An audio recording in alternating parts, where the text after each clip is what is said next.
uz 100 dienām ministra amatā. Pie galda mums ir visi ministrijas partneri.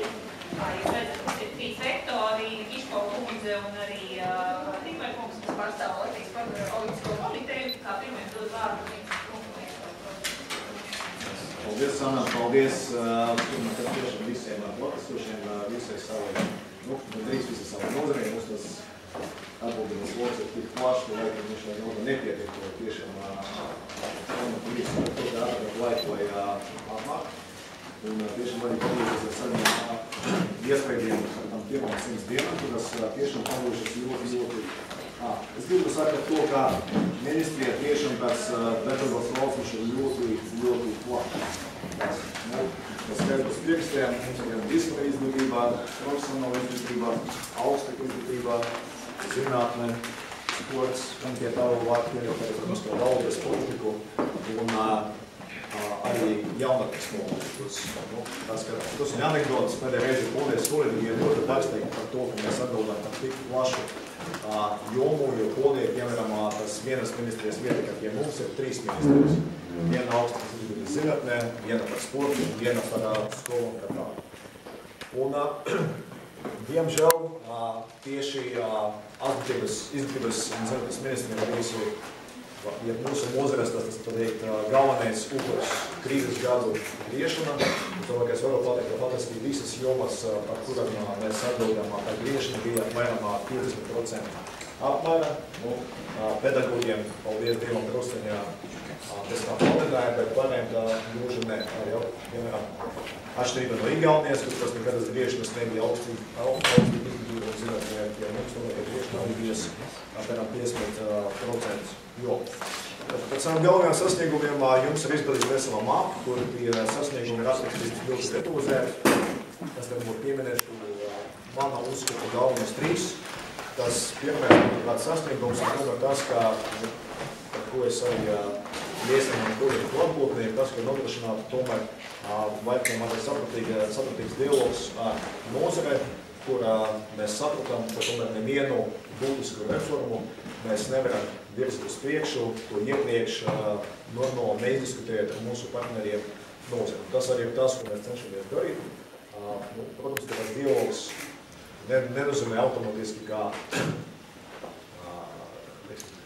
iespēju kaut ko bloķēt vai kā, bet pirmā kārta sarunas, normāli izrunāties, izstrādēties, un pēc tam jau cenšamies iet tālāk uz priekšu. Otrais ir, protams, ka diemžēl šī situācija ir izveidojusies ar 6 miljonu izdrukumu pedagogu algam, kura, protams, ka valdam varbūt vajag rīkoties ātrāk, bet tomēr, kad 2-3 nedēļu laiku šis jautājums tika operatīvi atrisināts un visiem pedagogiem šis papildus atalgojums arī tiks nodrošināts, un jau no šā gada 1. septembra sistēmu mēs nodrošināsim papildus finansējumu par katru izglītojumu bērnu. Būs papildus 8 Latviju budžetu pedagogu algam. Un trešais arī mācību līdzekļi, kur tā jau iepriekš tas finansējuma apjoms uz vienu bērnu jau bija 3 reizes lielāks nekā iepriekšējos gados, un pie tā visa mēs arī esam izcenējuši vēl papildus pusmiljonu šim gadam un vēl 1,6 papildus miljonus nākamajiem gadiem. Tātad tas sloks uz vecākiem jau sakot no šā gada 1. septembra jau būs, es domāju, ka ievērojami mazāks, ja mēs runājam par mācību līdzekļiem. Tad es arī gribētu pateikt dažus vārdus par tādu situācijas novērtējumu un arī par plāniem par katru īsi no mūsu galvenām jomām. Tā sakotnēji, ka ir zināms, es pieteicu, ka manas galvenās prioritātes ir pirmais tas pedagogu atalgojums, otrais skolu modeļu ieviešana profesionālā izglītībā, trešais augstākās izglītības konkurētspējas, starptautiskas konkurētspējas nodrošināšana, un ceturtais zinātnes reformas, bet pie tā man jāatdzīst, ka pēdējo 3 mēnešu laikā ar daudz lielu interesi es saku pievērsties arī sporta jautājumiem. Tad, ja mēs ņemsim katru jomu pēc kārtas, tad īsi par pedagogu atalgojumu. Ties kolēģis varbūt gribētu veikt šādu salīdzinājumu. Mēs ar ļoti augstu varbūt 3 iestāsimies tā saucamā OECD vēl viena attīstība valstu lokā. Ja mēs paskatīsimies uz to, kāds ir šis pedagogu atalgojums OECD valstīs, un izmantosim tādu rādītāju kā iekšzemes koprodukts uz vienu iedzīvotāju, kas būtu apmēram tā vidē alga valstī. Tad mēs redzam, ka šis vidējs OECD valstis ir apmēram 120% no šā iekšzemes koprodukta uz vienu iedzīvotāju, kas apmēram vidējs algas. Latvijā, diemžēl, šis rādītājs ir kādi 65–70% no iekšzemes koprodukta. Līdz ar to ir par to, ka pedagogu algas atalgojums, manuprāt, ir zem jebkādas kritikas, un runājot par viziju, manuprāt, tuvākajos gados mums jāiet uz to, lai tomēr noteikti pedagogiem pienācīgu atalgojumu, kas nozīmē, pēc būtības to podrināšanu tomēr apmēram 2 reizes. Tas, protams, ka nav nākamā, neaiznākamā gada jautājums, bet tas, manuprāt, tas virziens, kur mums jāiet. Tas, protams, arī saistīts ar reformu nozare, arī uz mūsu skatījumu par skolu tīklu, kur mana pārliecība ir tāda, ka, ja mēs runājam par tūpaši reģionālajiem skolām, tad mums jāievieš princips tās, ka jo mazāks bērns, jo tuvākā skola, mums jānodrošinās skolu, lauku skolu pieejamību pēc iespējas tuvāk bērnu dzīves vietai, ņemot vērā to, ka tur galvenais risinājums ir tāds, ka pedagogi var mācīt vairāk nekā vienu priekšmetu. Un mēs arī strādājam tajā virzienā, gan mēs jau esam nopirkuši šo jautājumu ministra kabinetu, faktiski ļaujot pedagogiem to mācīt.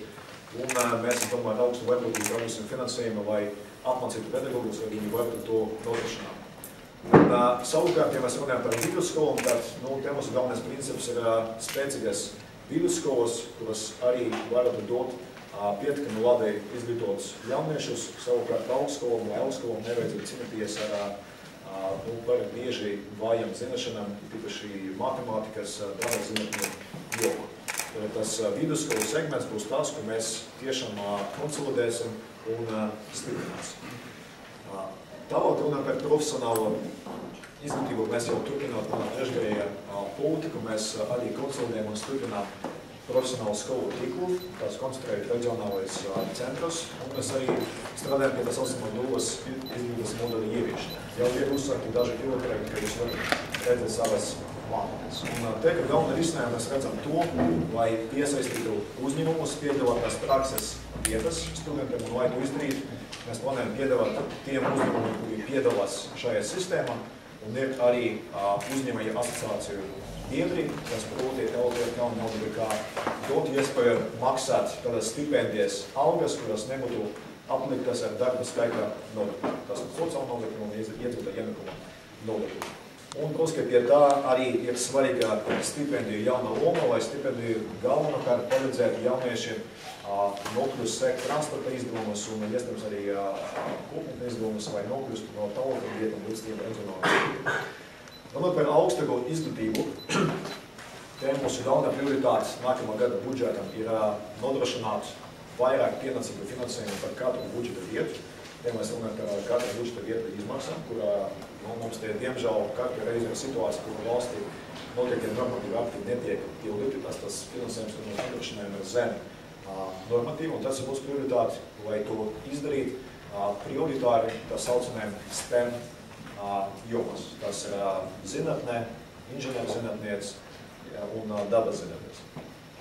Tas ir viens, mēs arī runājam par budžeta vietu pārdali. Nākamais studija, nākamajā akademiskajam gadam, kur mēs turpināsim šo politiku pārdalīt budžeta vietas no sociālām zinātnēm uz dabas zinātnēm un medicīnu. Mēs arī spērsim soļus, lai samazinātu sadrumstalotību sistēmu, kur mums nav tomēr pieļaujams, kā vienas studiju programmas ietvaros ir tomēr valsts ar 2 miljonu iedzīvotājiem vairākas augstskolas, kuras pasniedz, kura piedalās šajā studiju budžeta vietas, un kur dažas budžeta vietas skaits ir faktiski var saskatīt uz vienas rokas priekšstiem.